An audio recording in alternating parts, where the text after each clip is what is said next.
चलिए तब सुनिए। तो आज हम देखने वाले हैं मध्यकालीन भारत का इतिहास का। ये आपका लेक्चर नंबर 1 होगा और ये आपका सबसे पहला टॉपिक है भारत पर मुस्लिम आक्रमण। तो भारत पर मुस्लिम आक्रमण 2 बार किया। एक बार अरबों ने किया, किसने किया? अरबों ने। और एक बार किया तुर्कों ने।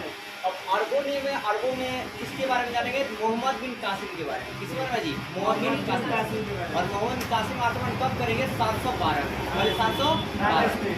और वो आपको मुल्तान को जीतेंगे। किसे जीतेंगे? मुल्तान को। किसे जी? मुल्तान। उससे पहले भी वो देवर को जीतेंगे। हाँ। तो आपका है क्या? देखिए सबसे पहले आपका है क्या? अरबों का आक्रमण होता है और अरबों का आक्रमण सबसे पहले 711 ईस्वी में बुदैला, क्या जी? बुदैला और उबैदुल्ला। बुदैला और उबैदुल्ला। बुदैला और कौन जी? उबैदुल्ला ने किया।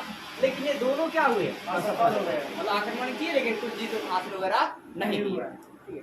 फिर दूसरा बात आपका है, मतलब सवाल आपसे एक सिंपल से आ जाएगा कि सबसे पहले अरबों ने आक्रमण कब किया? तो 711। किसके नेतृत्व में किया गया? तो बुदैला और अबूदैला। किसके नेतृत्व में जी? बुदैला और क्या जी? अबूदैला के नेतृत्व में। बुदैला और अबूदैला, दो नाम है, बुदैला और अबूदैला। लेकिन ये क्या दोनों क्या रहे? असफल। फिर दूसरा आक्रमण जो है कौन करते हैं? मोहम्मद बिन कासिम। शॉर्ट में आप याद रखेंगे MBK, क्या जी? MBK। ये कब किए भाई साहब? 712। कहाँ किए? सिंध। और उस समय सिंध का जो राजा थे कौन थे? दाहिर। कौन थे? दाहिर। और दाहिर किस वंश के राजा थे? चच वंश का। किस वंश का? चच वंश का। ठीक है। फिर इन्होंने जो सिंध की राजधानी थी उस समय वो क्या थी? ब्राह्मणवाद या अरौती। क्या थी जी? ब्राह्मणवाद या क्या थी जी? अरौती। ब्राह्मण या क्या था? अरौती। फिर आपका है क्या कि इन्होंने जो मतलब यहाँ पर आक्रमण किया तो इनका आक्रमण क्या था जी? सफल रहा। मतलब ये सिंध पर विजय जो है हासिल कर ली। और इसका प्रमाण जो है किससे मिलता है? तो चचनामा किताब से। इसको फतहनामा भी कहा जाता है। और चचनामा किताब के लेखक कौन है? अली अहमद। कौन है जी? अली अहमद। फिर चचनामा की अरबी भाषा में अनुवाद किसने किया? तो किसने किया? मुआसिर ने। तो देखिए आपने क्या देखा कि मतलब सबसे पहला लाइन है कि सबसे पहले अरबों का आक्रमण भारत पर कब होता है? 711। कौन करते हैं? बुदैला और क्या जी? अबूदैला। फिर आपका है कि ये क्या होता है? असफल रहता है। दूसरी बात, एक साल बाद 712 में कौन करता है? मोहम्मद बिन कासिम। और ये आक्रमण कहाँ करते हैं? सिंध में। और वहाँ का राजा कौन है आपका? दाहिर। क्या जी? दाहिर। किस वंश का था? चच वंश का। फिर उसकी राजधानी क्या बनाई थी? ब्राह्मणवाद या दाहिर बनाया था। आरोह बनाया था। क्या था जी? आरोह बनाया था। फिर बात करते हैं कि सफल पर जो आपका है क्या मोहम्मद बिन कासिम ने मतलब आक्रमण किया, ये सफल आक्रमण होता। तो इसका प्रमाण किससे मिलता है? चचनामा का नाम क्या जी? फतहनामा भी है। इसके आपका है क्या राइटर कौन है? अली अहमद है। फिर इसको अरबी में किसने कन्वर्ट किया था? मुआसिर ने। किसने जी? मुआसिर ने किया था। फिर आपका है क्या इनके आक्रमण करने का उद्देश्य क्या था? तो धन दौलत को लूटना और धर्म प्रचार को करना। ठीक है, धन दौलत लूटना और धर्म प्रचार करना। विस्तार नहीं था, मतलब अपने साम्राज्य का विस्तार नहीं था। ठीक। फिर आपका है क्या कि 713 में 700 क्या जी? 13 में 12 में आक्रमण किए, 13 में 713 में क्या हुआ कि मुल्तान को इन्होंने जीत लिया। मुल्तान को क्या जी? जीत लिया। और मुल्तान को जीत लिया तो यहाँ पे इन्हें बहुत ज्यादा सोना मिला। क्या मिला? बहुत ज्यादा क्या मिला जी? सोना मिला। इसलिए इसे स्वर्ण नगरी भी कहा गया। मतलब मुल्तान को क्या कहा गया उसमें? स्वर्ण नगरी। क्या कहा गया? स्वर्ण नगरी। क्यों कहा गया? क्योंकि जब यहाँ पर आक्रमण किया तो पता चला कि बहुत ज्यादा इस इलाके में क्या जी? सोना। और सारे सोना को इन्होंने लूटा भी। ठीक है, इसलिए इस नगरी को क्या कहा गया जी? मुल्तान नगरी। तो पूछा जाएगा स्वर्ण नगरी किसे कहते हैं? तो मुल्तान। तो जी मुल्तान को। फिर इन्होंने अब राजधानी क्या बनाई? यहाँ क्या मुल्तान की राजधानी क्या थी? अलमसूरा। क्या जी? अलमसूरा। क्या जी? अलमसूरा। तो ये था आपका इतना पॉइंट। फिर आगे देखिए क्या हुआ कि अब इन्होंने आक्रमण के फलस्वरूप क्या क्या हुआ। तो इनके आक्रमण के फलस्वरूप हुआ क्या कि अरबों की संस्कृति को भारतीयों ने भी कुछ अपनाया। अरबों की संस्कृति ने जो अरबी भाषा था वाइसराय का प्रचार प्रसार होने लगा। ठीक है, तो अरबों की संस्कृति को किसने अपनाया थी? कुछ भारतीयों ने भी अपना लिया। ठीक है, फिर आपका है क्या कि अरबी और हिंदू संस्कृति के मिश्रण से क्या हुआ? अरब वासियों ने, किसने जी? अरब वासियों ने भारत को, किसे? भारत से चाहे भारतीयों से खगोल शास्त्र, अंकगणित, चिकित्सा और दर्शन के बहुत सारी चीजों को क्या किया? सीखा। तब से पूछा जाएगा तो बताइए अरबवासी जो है खगोल शास्त्र, अंक गणित, चिकित्सा या दर्शन के ज्ञान जो है किससे लिए थे? तो भारतीय से। किससे जी? भारतीय से। और कैसे लिए थे? तो अरब और क्या जी, अरबी भाषा को और हिंदू भाषा को, हिंदी को क्या जी, दोनों को मिक्स में लिए थे। फिर अरबवासी भारतीयों को क्या कहा? हिंदू। मतलब सबसे पहले अरबवासी ही भारतीयों को हिंदू शब्द से संबोधित किया और इस देश में रहने वाले लोग क्या है जी, मतलब क्या जी, हिंदू कहा गया। ठीक है, भारतीय का क्या हिंदू, और इस देश का नाम क्या पड़ गया? हिंदुस्तान। क्या नाम पड़ा? हिंदुस्तान। तो आपका है क्या, देखिए सबसे पहले जो अरबवासी थे ना वो भारतीयों को क्या कहा? हिंदू कहा। क्या कहा जी? हिंदू शब्द से संबोधित किया जाए, हिंदू कहा। इसलिए इस देश का नाम क्या पड़ गया? हिंदुस्तान पड़ गया। क्या पड़ गया? हिंदुस्तान। फिर उन्होंने क्या किया? इनके आक्रमण के फलस्वरूप और क्या हुआ? पर्दा प्रथा का तीव्र विकास हुआ। पर्दा प्रथा का जी तीव्र विकास हुआ।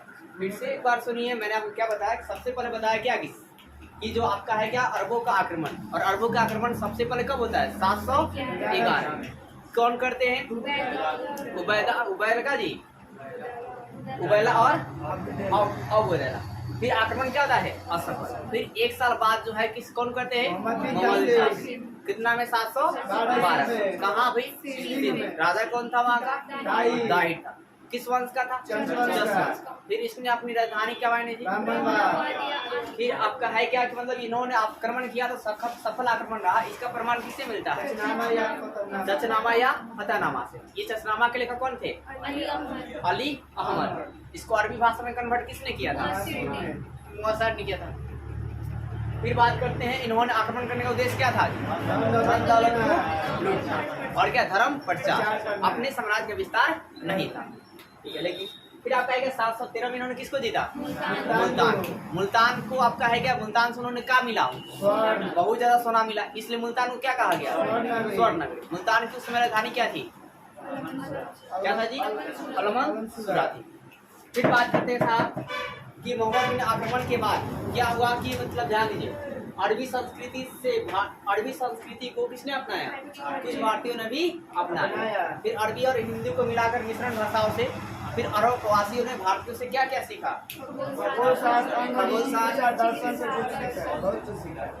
फिर आपका है क्या साहब कि भारत ने अरबवासी ने भारतीयों को किस शब्द संबंधित किया जी? हिंदू से। और ये देश क्या कहलाया? हिंदुस्तान। फिर आप बात करते हैं किसका तीव्र विकास हुआ? पर्दा प्रथा। किसका जी? पर्दा प्रथा। अब देखिए आपका जो है क्या, जो मोहम्मद बिन कासिम आए थे, इन्होंने क्या किया? टैक्स लगाया, मतलब कर लगाया। क्या क्या साहब? जजिया कर, जकात कर, खराज। ठीक है, जजिया, जकात और खराज। ये कैसा कर था? तो भू राजस्व कर था। मतलब भूमि पर जब कोई फसल बोते हैं ना तो उसके बदले में ये कर जो है देना पड़ता था। ये करते जजिया, जकात और क्या जी?